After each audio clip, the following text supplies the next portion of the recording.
మరికొద్ది రోజుల్లో ముగిసిపోయే కుంభమేళాలో పాల్గొనడానికి భక్తులు విశేషంగా దేశం నలుమూలల నుంచి వస్తున్నారండి. ఇది అపారమైనటువంటి నమ్మకం అన్నమాట.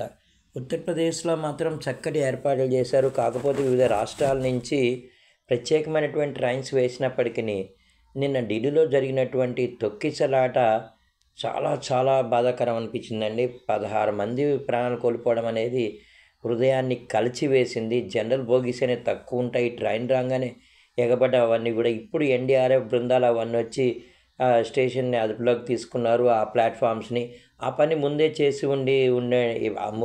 ఉంటే ఎంతో విలువైన ప్రాణాలు దక్కేవన్నమాట.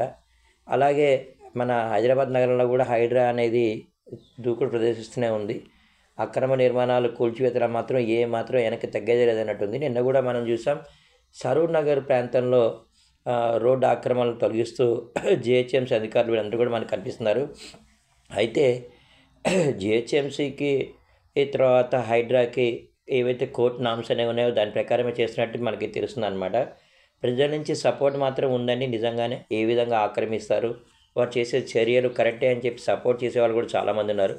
అలాగే డొనాల్డ్ ట్రంప్ గారు అమెరికా అధ్యక్షుడిగా ప్రమాణ స్వీకారం చేసిన తర్వాత ప్రపంచ ఆర్థిక వ్యవస్థలో ఒక కుదుపుకైతే లోనయ్యాయండి. నిజంగానే సుంకాల భయంతో స్టాక్ మార్కెట్లు కుప్పగొలిపోయి ఇన్వెస్టర్లు తమ అమూల్యమైనటువంటి సంపదని కోల్పోతున్నారు. ఇటీవల మన ప్రధానమంత్రి మోడీ గారు కూడా అమెరికా విజిట్ చేశారు. సరే, దానివల్ల ఈ F-35 విమానాలు అత్యంత కాస్ట్లీ విమానాలు భారతదేశం కొనుగోలు చేయడానికి ఆస్కారం అనేది ఉందని తెలుసు అనమాట. అత్యంత కాస్ట్లీ యుద్ధ విమానాలను ముందే చెప్తున్నాను నేను అది. సో దానివల్ల సామాన్యుడికి ఏమవుతుందో అది వేరే సంగతి. దేశ భద్రతలో అవి ఉంటాయి అంతే. కాకపోతే మాత్రం ఎలాంటి ప్రయోజనం లేకపోవడం వల్ల స్టాక్ మార్కెట్లు మాత్రం కుప్పగూలిపోయాయండి. సుంకాల విషయంలో మోడీ గారు రిక్వెస్ట్ని ట్రంప్ గారు అసలు తిరస్కరించినట్టుగానే ఉంది అక్కడ. తర్వాత ప్రజల్లో ఒక మీమాంస అనేది ఏర్పడిపోయింది. చికెన్ ఇప్పుడు తినొచ్చా తినకూడదా అని చెప్పి అనమాట. సో బర్డ్ ఫ్లూ భయాలతోని అది వారి సొంత నిర్ణయం మీద వారు చూసుకోవాలి. తర్వాత రోడ్డు యాక్సిడెంట్లు జరిగినప్పుడు స్పందించేవారు కాస్త తక్కువైపోతున్నారండి. అది కూడా ఒక భయమైనటువంటి విషయం అన్నమాట. ఫస్ట్ 1 అవర్ అనేది చాలా చాలా ఇంపార్టెంట్ ఉంటుంది. ఇండియన్ రోడ్స్ పైన వేగంగా వెళ్ళడం అనేది మాత్రం నిజంగానే ప్రమాదాలకు హేతువైపోతుంది. ఒకవేళ కానీ రోడ్డు పైన 2 వెహికల్స్ గుద్దుకున్నట్లయితే జరిగేటటువంటి గొడవ విపరీతంగా జరుగుతుందండి. ప్రతి ఒక్కళ్ళు తన వాదనే కరెక్ట్ అనుకుంటారు. ఇలాగే గోవాలో జరిగినటువంటి ఒక సంఘటనలో ఒక మాజీ ఎమ్మెల్యే గారు ప్రాణం కోల్పోవడం అనేది దేశం మొత్తం ఆలోచించాల్సిన సమయం అనేది ఏర్పడింది. అలాగే మన సుందర్ పిచై గారు ఏఐ కంటే ఇప్పుడు మనం చూస్తున్నాం డీప్ సీక్ వచ్చింది, ఏఐ వచ్చింది. దానికంటే కూడా మించినటువంటి విప్లవం అనేది టెక్నాలజీ రంగంలో రాబోతుంది అని చెప్పి వారు చెప్పడం అనేది జరిగిందనమాట.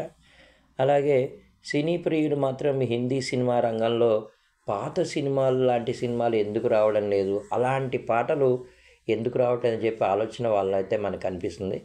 అలాగే ఇంకా క్రికెట్ విషయానికి వస్తే ఎంతసేపు ఈ చర్చ అటు రోహిత్ శర్మ ఇటు విరాట్ కోహ్లీ మీదనే అనమాట. రోహిత్ శర్మ మొన్న అనూహ్యంగా సెంచరీ చేశారు. తర్వాత వెంబడే మళ్ళీ 1 రన్కి అవుట్ అయిపోయారు. అలాగే విరాట్ కోహ్లీ మీద ఆశలు కూడా అలాగే ఉన్నాయన్నమాట.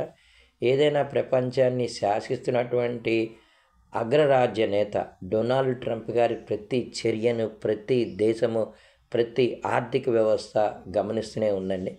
అలాగే దేశంలో జిఎస్టీ సంస్కరణలు అనేవి తీసుకొని రావాలి. ఇది గుడ్ సర్వీస్ ట్యాక్స్ అని చెప్పి అనుకున్నది అర్థం కానటువంటి ట్యాక్స్ విధానంగా మారిపోతుందని చెప్పి ఒక విమర్శ కూడా దీని మీద ఉందన్నమాట. 0% నుంచి 28% వరకు ట్యాక్స్ సిస్టమ్ అనేది ఉందన్నమాట. దీంట్లో సంస్కరణలు తీసుకురావాలి. అలాగే ఈ మైసూర్ పప్పు అని చెప్పి ఉంటుందండి, ఎర్రపప్పు అంటారనమాట. ఇది తినడం వల్ల ఆరోగ్యానికి మేలు అని చెప్పి కొన్ని స్టడీస్ అనేవి ప్రూవ్ చేస్తే మీరు కూడా ట్రై చేయాలి. అంటే ఈ జనవరి ఫిబ్రవరి నెలలు ఎవరికి కూడా అంత గొప్ప ఆనందాన్ని మిగిల్చిన నెలలుగా మనమైతే చెప్పుకోకూడదండి. ఈ ఏఐలో వచ్చేటటువంటి అడ్వాన్స్డ్ వెర్షన్స్ ఇవన్నీ కూడా మానవాళి మేధస్సుకి ముప్పు వాటిల్లే విధంగా చేస్తాయనడంలో ఎలాంటి అతిశయోక్తి లేదు. విద్యార్థులు కూడా ఒకసారి ఆలోచించాలి ఈ అంశాలపైన.